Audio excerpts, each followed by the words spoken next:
e-channel.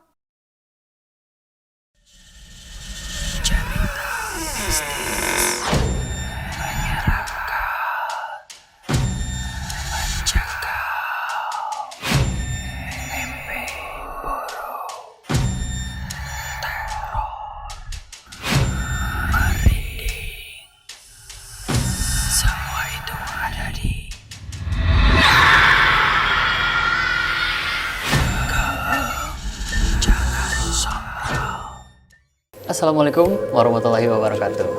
Halo pemirsa di rumah, apa kabar kalian? Mudah-mudahan ya masih tetap sehat ya. Karena ini lagi ada di peralihan musim, nggak jelas banget kalau di Bandung. Ini lagi musim panas, terus ojol-ojol hujan gitu kan. Kayak saldo ojol-ojol nggak ada. Aduh, kemana? Bertemu lagi, ini malam Jumat di Kamis malam sama program yang ya lumayan seru lah. Seru karena kita akan mencoba menceritakan kisah-kisah horor atau kisah-kisah mistis atau apapun yang berhubungan sama kejanggalan mistis kayak gitu di program Keeng Jangan Sompral. Nah, ini masih lah ditemenin tapi sekarang sama satu orang. Iya, betul. Ini sama Adi. Adi sehat? Alhamdulillah. Baru sembuh. Baru sembuh ya? Iya. Setelah kemarin pancaroba. Betul. Karena ini disebutnya kemarau basah. Apa tuh? Jadi seharusnya ini masa kemarau tapi malah ada hujan. Malah hujan ya? Jadi disebutnya kemarau basah. Beda sama lahan basah. Iya. Sekali. Nah, malam ini seperti biasa Ya. saya akan bawain satu cerita yang ini datangnya dari netizen. Oke. Ini sih datangnya lokasinya tuh ada di penjara sebenarnya, ada di penjara. Tapi sebelum ke situ, ini kan lagi masih anget-angetnya banget si Pengabdi Setan 2. Iya, betul. Nah, yang kalau minggu kemarin itu sempat kayak Adi sama Adit ngebahas tentang Pengabdi Setan 2. Iya. Ini jadi dari trivia-trivianya ya, Betul. kayak ada apa aja yang seru-seru gitu. Nah, kebetulan Adi udah nonton duluan nih si Pengabdi Setan 2 sama Adit sebetulnya. Iya. Nah, saya belum karena masih rada mikir katanya yang roller coaster teh mah yang capek teh nontonnya karena banyak banget yang menakutkan, yang mengerikan.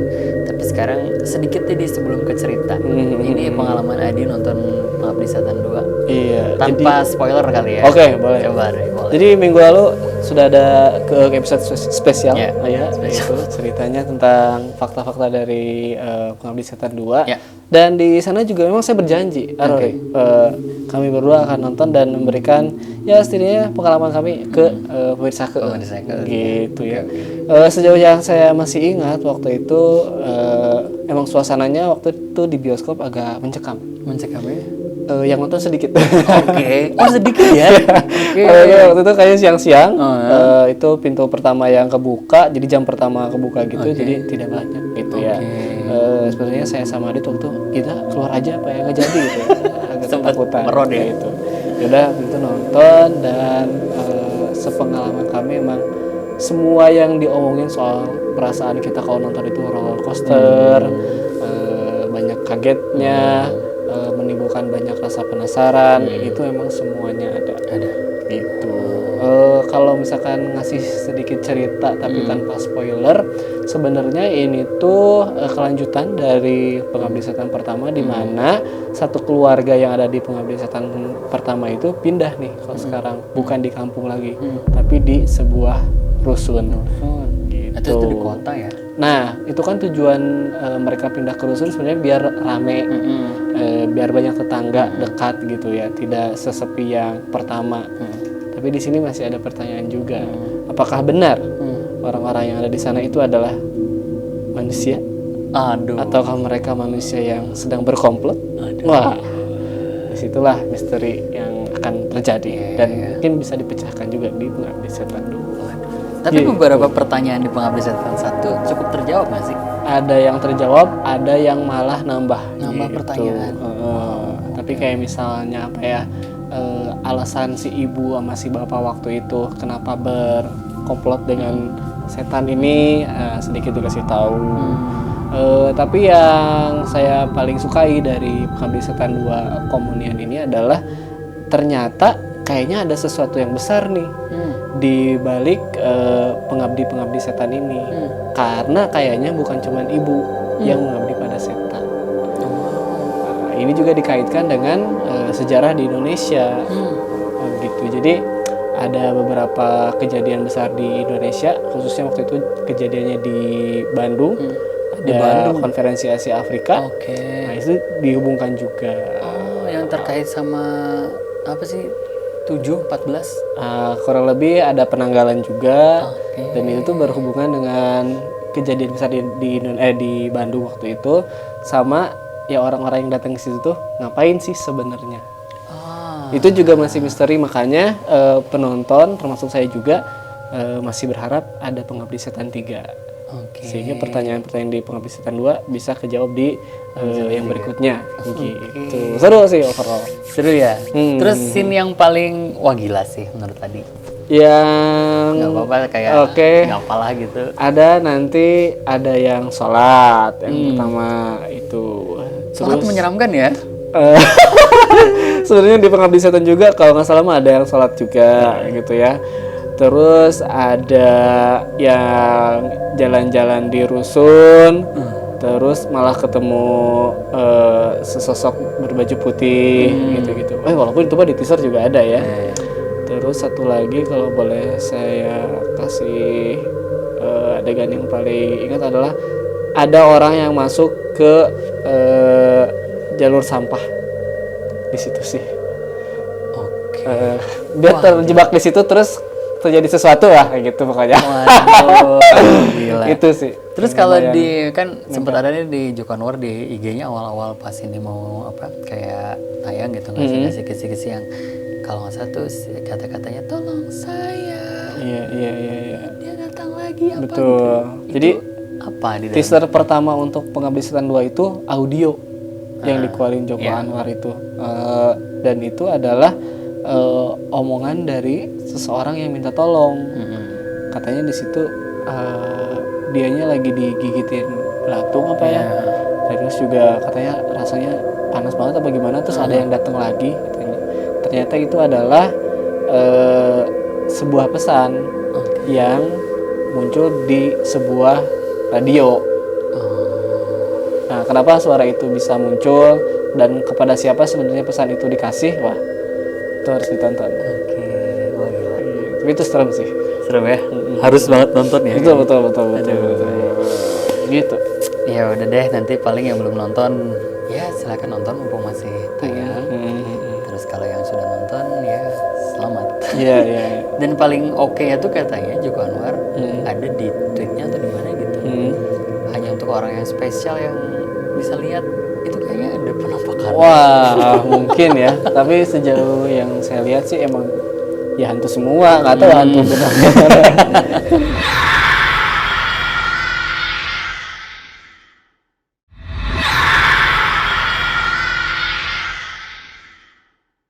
Kita balik ke cerita yang akan dibawakan malam ini. Ceritanya ini mungkin agak sedikit ke tempat yang seperti tadi di awal dikasih tahu yang kurang umum sih sebenarnya. Jadi kayak kita malam ini menceritakan sesuatu hal yang konon terjadi kepada yang akan dieksekusi mati di penjara. Jadi ini tuh berkisah tentang seorang sipir yang menceritakan bahwa pengalaman dia itu bertemu seseorang yang bernama Aji yang dalam prosesnya itu untuk dieksekusi mati gitu. Nah, penokohannya ini ada satu namanya Aji. Aji ini sebenarnya seorang laki-laki dari kampung. Dia ini ke kota gitu ya untuk hijrah mencari pekerjaan di umur 18 tahun. Nah, pada saat 18 tahun itu dia ke kota terus langsung bekerja dan dapat majikan yang baik banget gitu. Jadi dari umur 18 tahun itu dia masuk dan menjadi tukang kebun pada awalnya. Jadi jadi tukang kebun. Nah, selama bekerja dia itu gajinya full, terus gajinya juga maksudnya tidak seperti gaji-gaji ART pada umumnya lah. Nah, si Aji itu jadi kayak udah di atas gitu. Terus sampai umur 22 tahun pun dia kayak difasilitasi untuk belajar mengemudi nyetir mobil gitu, nyetir mobil. Jadi biar untuk diangkat sebagai supir pribadinya si majikan ini. Nah si majikan ini tuh karena dia punya anak perempuan yang udah SMA, jadi dia butuh kayak diantar-antar gitu. Jadi untuk menaikkan derajatnya dari pekerja kebun ke driver gitu. Nah setelah bisa, dia ini sampai umur 25 tahun ini sudah kayak nganterin si anaknya itu sampai kuliah kan, sampai kuliah berarti. Jadi kayak si Aji ini minta apapun, kayak niatnya mau pinjem ke pemajikannya tuh, kayak mau minjem uang, ternyata kayak udah dikasih aja tanpa dipotong gaji sedikit pun gitu. Jadi udah ngasih aja gitu. Nah, umur 28 tahun, Aji ini berniat untuk menikah. Ini dia punya pacar untuk menikah. Dan akhirnya kayak mau pinjam dulu ke majikannya untuk pinjam uang buat menikah. Tapi lagi-lagi kayak nggak usah pinjem deh, udah deh dikasih aja. Udah dikasih kamu selama kerja sama saya gitu. Jadi udah baik banget, total baik banget gitu. Nah, setahun kemudian ini Aji itu mencoba untuk pinjam lagi ke majikannya, tapi mungkin timingnya nggak tepat nih ke majikannya. Majikannya tuh kayak balik nanya ke Aji, kenapa pinjam terus? Nah, BTW pinjamnya itu untuk istrinya mau melahirkan. Nah, mau melahirkannya ini karena ada sesuatu hal, jadi melahirkannya harus sesar. Gitu. Jadi kayak butuh dana yang lumayan agak gede gitu. Tapi ibu majikannya ini bilang kayak, kamu diperhatiin kayak nurus tunjung lah bahasa Sundana. Jadi kayak kok terus-terusan gitu. Kamu kan digaji juga nggak dipotong gitu. Ini kenapa pinjam terus-terusan hampir tiap tahun gitu. Terus udah dijelasin juga nih untuk istrinya kayak mau lahiran. Terus majikan yang cowoknya malah bilang, ya itu kan istri kamu, tolonglah kamu kayak tanggung jawab sendiri gitu. Nah itu tuh akhirnya membuat Aji lumayan kayak sakit hati gitu. Jadi sakit hati, terus kayak ya udah kalau misalnya nggak boleh, nggak usah lah ngomong sebegitunya, kata si Aji. Ya udah pokoknya saya tidak mau pinjemin untuk saat ini gitu. Nah akhirnya pas Aji beranjak dari majikannya, dia terfikirkan tuh malamnya untuk mencuri. Untuk mencuri si kekayaan si majikannya, karena dia udah tahu banget kan seluk-beluk dalam rumah si majikannya. Nah malam tuh udah malam datang gitu, ternyata dia mencoba untuk menggasak perhiasan yang ada di kamar majikannya. Pertama ke kamar majikannya dulu nih. Nah dia sudah siap-siap membawa senjata tajam, yaitu parang. Jadi kayak udah kayak, wah ini awalnya senjata itu nggak akan digunakan apa-apa, karena dia niatnya mau sangat hati-hati banget, nyurinya hati-hati gitu. Terus pas udah ke kamar majikannya, sukses nih ngambil beberapa perhiasan. Nah nggak sampai situ, dia kayaknya udah ngerasa kayak aman-aman aja. Wah masa sih segini doang gitu, karena kan dia tahu kekayaan majikannya. Akhirnya ke kamar anaknya,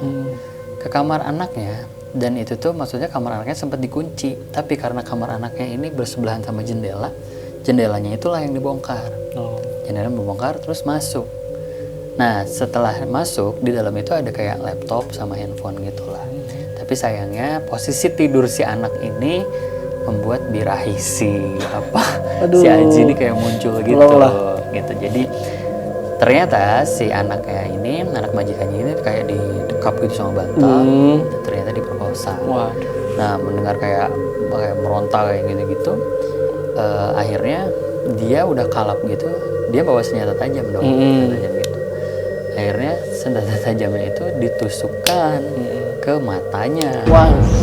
Dan itu nggak cuma sekali guys, itu beberapa kali. Cek ke matanya, ke area kepalanya gitu lah.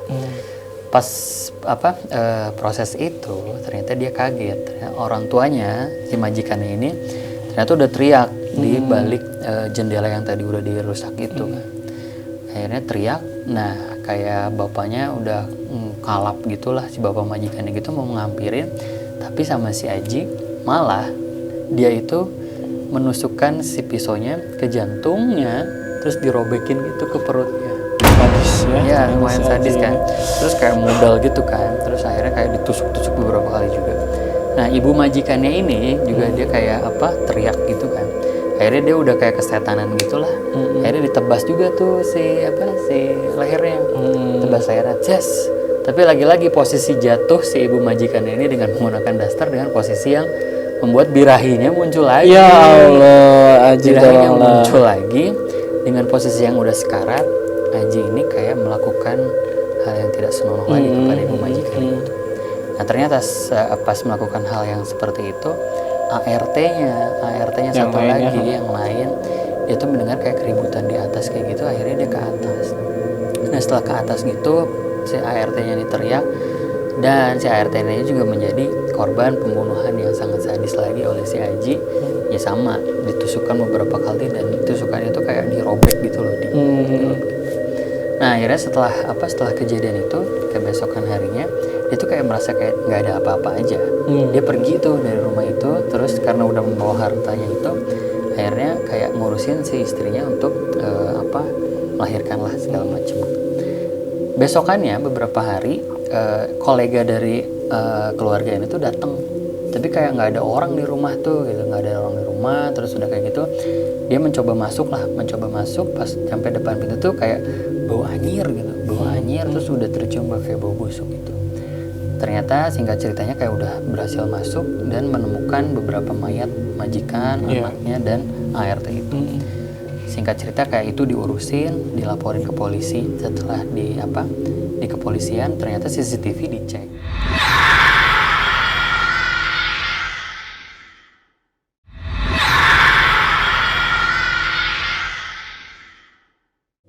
Dan CCTV dicek ya memang ternyata kelihatan sangat jelas pelakunya adalah Aji.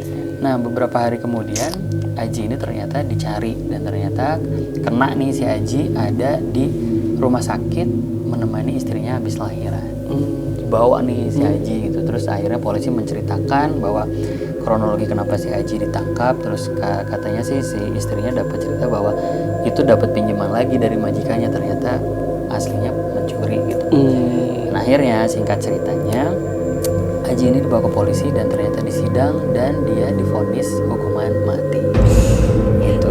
Nah selama 5 tahun Aji ini nunggu vonis mati itu untuk dilakukan gitu. Nah singkat ceritanya lagi Aji ini tiba mau divonis mati seminggu sebelum divonis mati dia tuh dipindahkan ke lapas yang memang biasa tempat untuk eksekusi mati gitu. Di dua hari sebelum kematiannya, biasalah kalau kayak gitu ternyata memang ada mau dikabulkan gak nih permintaan terakhirnya gitu, permintaan terakhirnya. Dan yang cukup mengagetkan adalah permintaan terakhir Aji itu minta dieksekusi matinya tidak ditembak, tapi minta ditusuk matanya, ditusuk jantungnya, dirobek perutnya gitu. Karena apa? Ternyata selama 5 tahun penantian Aji terus diganggu oleh mimpi, diganggu oleh majikannya ini, dan majikan ini seolah ingin Aji ini merasakan apa yang dirasakan sama majikannya gitu. Tapi kan yang namanya kepolisian atau sipir nggak mungkin ya melakukan hal itu. Akhirnya sampai memohon-mohon tuh Aji kayak tolonglah, itu permintaan terakhir saya, nggak minta banyak apapun. Dan ternyata dia tuh sampai depresi 5 tahun penantian itu, dia selalu dihadirkan dengan hal-hal yang seperti ini. Akhirnya tibalah pada saat eksekusi matinya. Kan yang namanya eksekusi mati sebenarnya nggak pernah tahu ya caranya gimana, yang penting ditembak gitu. Tapi dari ceritanya Aji ini kayak diikat di belakang gitu, di kayu, terus matanya ditutup, terus ada lima orang yang memegang senapan tanpa tahu pasti sama orang ini si pelurunya ada di mana. Ketika pas udah aba-abanya dibunyikan, ditembak lah. Ajinya jatuh. Tapi ternyata pas ada dokter nih yang datang, dia masih kayak kekerajatan gitu. Dan dia masih ngomong, saya tidak akan mati dengan cara seperti ini. Kaget dong semuanya. Akhirnya ceritanya sipirnya itu menyuruh beberapa orang untuk menembakkan sekali lagi. Ditembak lagi. Dia masih bicara, saya tidak akan mati dengan cara ini, tapi makin lirih gitu, makin lirih. Akhirnya sipirnya mengambil keputusan untuk menembakkan 2 kali di dada dan di kepala. Oke. Akhirnya Aji mati, meninggal gitu. Tapi dengan apa kata-kata terakhir dia, saya tidak akan mati dengan cara seperti ini. Makin lirik, udah hilang. Dah. Nah, singkat ceritanya lagi itu udah kayak udah dibersihkan, semuanya udah beres gitu. Tapi sayangnya ini ceritanya berlanjut karena malah ceritanya berlanjut ke si sipirnya. Wah, oke. Setelah kejadian tersebut, sipirnya sampai cerita ini diceritakan masih saja bertemu dengan Aji dengan kondisi yang sudah tidak memungkinkan, matanya keluar, terus ada darah keluar dari kepalanya karena tadi ditembak oleh si sipirnya. Itu Aji selalu mendatangi sipir dengan berkata, saya tidak akan pernah mati dengan cara ini.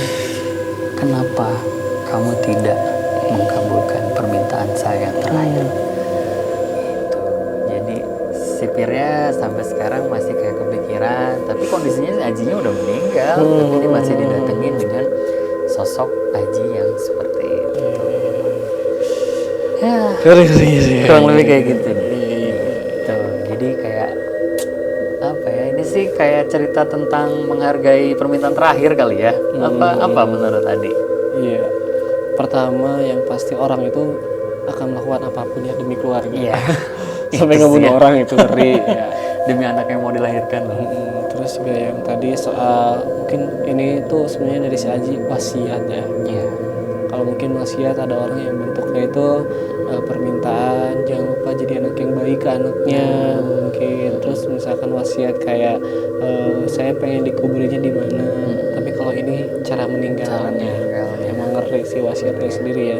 Tapi mungkin ketika wasiat itu tidak dikabulkan ya berefek seperti Efeknya seperti itu. Tapi percaya nggak percaya sih kayak permintaan terakhir seorang yang mau meninggal. Kayak sebuah wasiat yang emang kalau nggak dijalanin kayak PR gitu buat yang ininya yang mengurus terakhir ya. Iya. Tapi kasihan juga ya. Berarti sekarang Pak sipirnya tuh masih dihantui ya. Dan kalau kayak gitu kan nggak tahu gimana cara orang udah meninggal. Iya. Mau dibunuh lagi ya masa. Mungkin ya nanti yang menghantuinya bisa ngasih tahu caranya ya.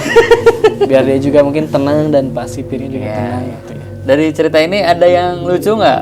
Ini kan biasanya Adi sama Adi. Waduh, yang barusan agak-agak sadis memang. Agak sadis memang ya. Gitu ya, karena dari awal aja udah bawa parang, sudah ada itu juga birahi katanya tadi ya. Aduh ngeri juga itu. Itu emang udah ditutupin sama yang nggak bener lah. Betul.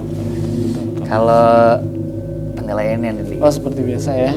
Kalau untuk red, boleh saya kasih di 8 saja.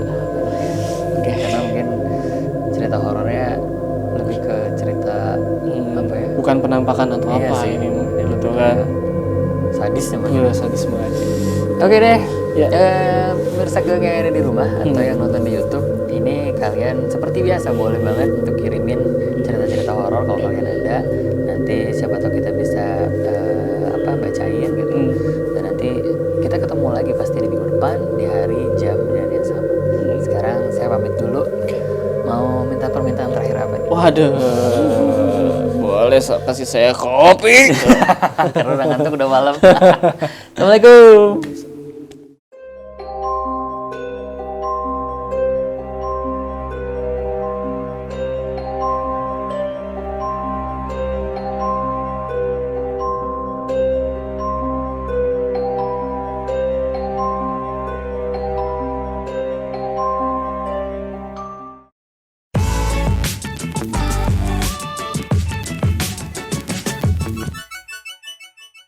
이 채널